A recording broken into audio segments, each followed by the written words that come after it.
At the Santiago Bernabeu, you can witness the 15 Champions League Cups, which are the pride and joy of the greatest club of all time, Real Madrid.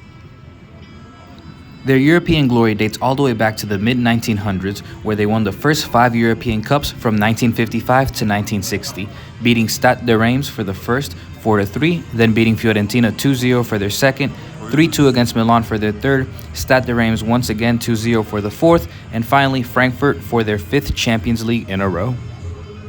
Their 6th Champions League would come 6 years later in 1966 against Partizan Belgrade, where they won 2-1. Real Madrid would then go through their worst European drought by not winning a Champions League for the next 30 years. It wouldn't be until the 97-98 season where Real Madrid would return to European glory by beating Juventus 1-0.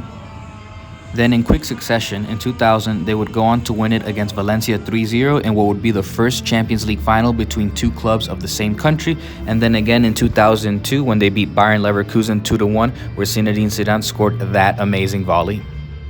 Then Real Madrid would go on to another Champions League drought, not as bad as the one previously, but this time 12 years to be exact. But the wait would be well worth it, since in 2014 Real Madrid would go on to win the much anticipated La Décima in an agonizing match against hometown rivals Atlético de Madrid. This pretty much opened the floodgates, as Real Madrid would go on to become historic three-peat Champions League winners in 2016, 2017, and 2018, which has never been done before in the modern era. They did so by beating Atlético de Madrid once more in a penalty shootout, then Juventus 4-1 and Liverpool 3-1. Then after a few seasons, they would win it back in 2022 against Liverpool once more in a match they won 1-0, and finally their latest win would come against Borussia Dortmund in 2024 in a final they won 2-0.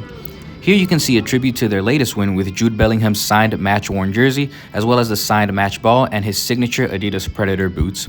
And that's the story of Real Madrid's European glory thus far. Give this video a thumbs up if you enjoyed it, and if you want to see the full Santiago Bernabeu tour, I'll leave a link on screen for you to check it out. I'll also leave a link to my page for other stadium tours as well. If you enjoyed this content and want to see more, please subscribe.